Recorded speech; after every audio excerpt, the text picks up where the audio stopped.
20%를 장악했고 특히 정치 편향의 논란을 불러일으킨 인권법 판사들이 법원 행정처를 사실상 점령했다고 합니다. 김명수 사법부의 사법농단이 이렇게 넓고 깊습니다. 최강욱의 결심 공판에 영향을 미치기 위해 느닷없는 병가를 낸 김미리 부장판사도 인권법 소속이고 울산시장 부정선거 재판을 1년 4개월 동안 열지 않고 있는 사람입니다. 김영삼 대통령이 하나회를 없애는 정군 조치가 떠오릅니다. 김명수의 인사권 남용이 만든 사법농단이고 공정이 무너진 사법현실의 민낯입니다.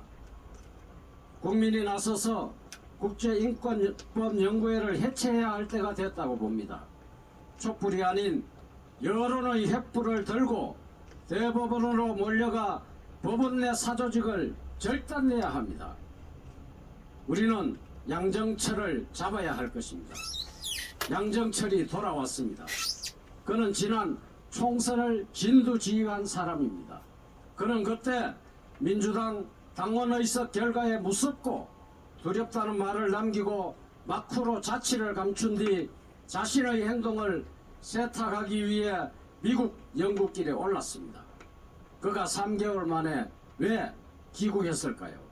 양정철은 총선을 앞두고 중국 공산당과 빅데이터 협력 협약을 맺은 바 있습니다.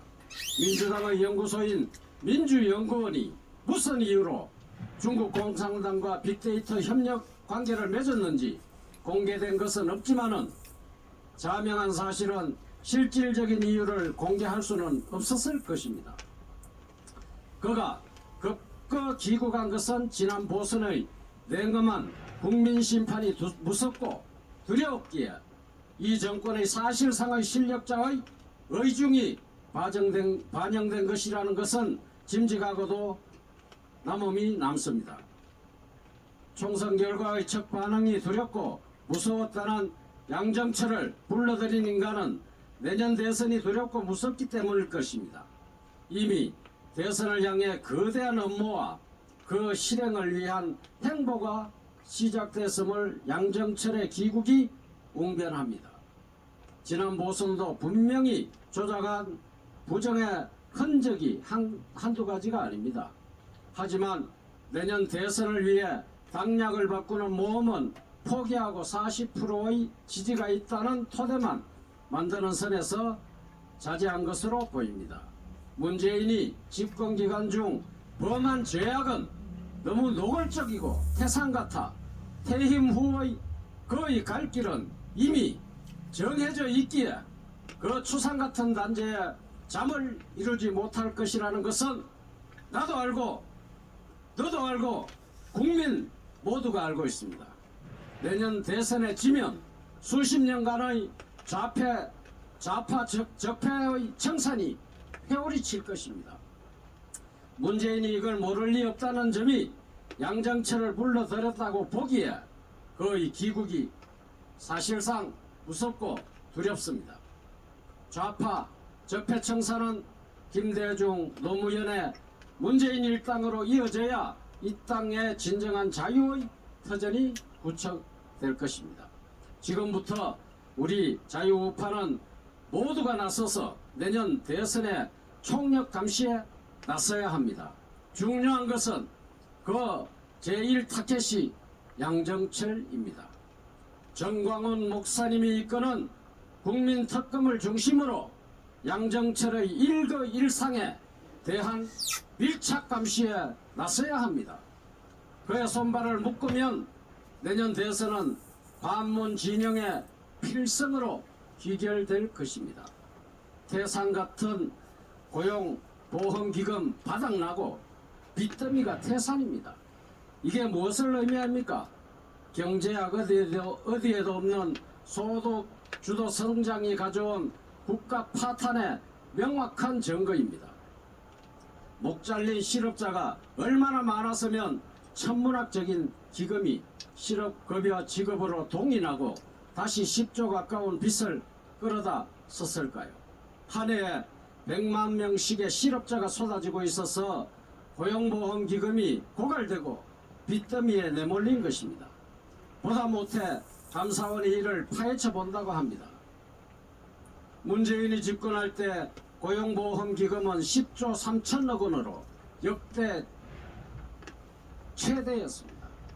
이 기금이 문재인 집권 4년 만에 고갈이 되고도 모자라서 공공관리기금과 국고에서 5조 8초 8,500억 원이 충당됐습니다. 모두 실업급여로 나간 돈입니다.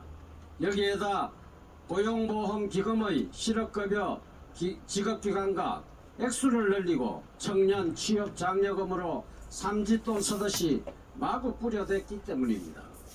IMF나 세계금융위기 때도 고용보험 재정이 이렇지는 않았습니다. 코로나의 최저임금의 급격한 인상으로 자영업과 중소기업이 줄줄이 도산해도 우리 경제는 견실하다고 헛소리치던 문재인 집권 4년, 고용 참사는 유례없는 대량 실업을 불러왔고 고용보험기금의 고갈과 막대한 적자로 나타났습니다. 이래도 한국 경제의 펀더멘털은 견실하다는 문재인을 우리는 어떻게 해야 합니까? 그냥 내버려 둘 수는 없습니다.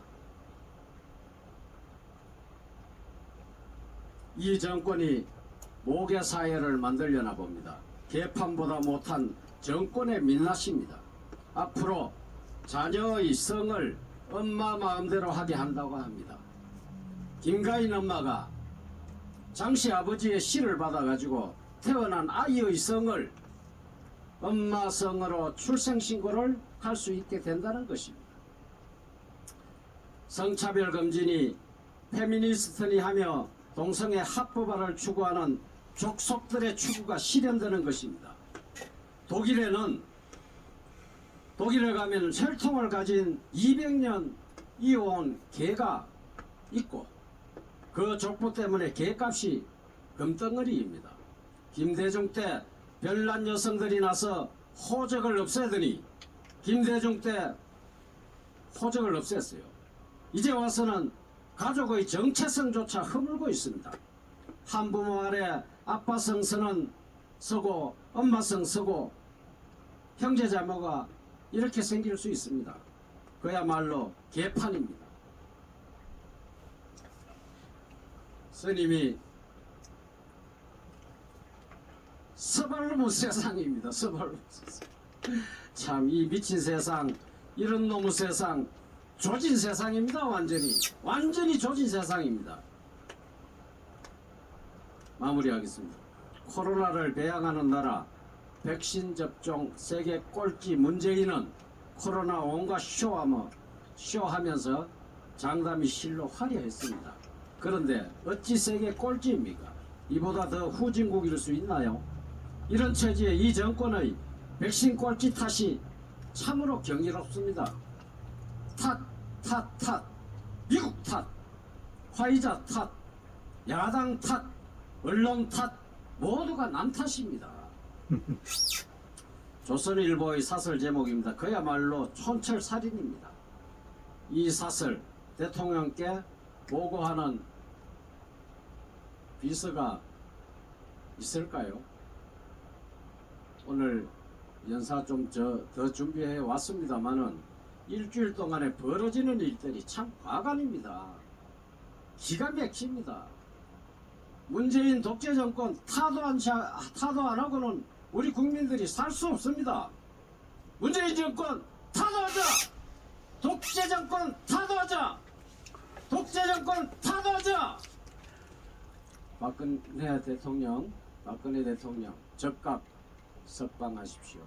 제발 살기 좋은 자유대한민국에서 살아보기를 5천만 국민은 원하고 소망합니다. 감사합니다.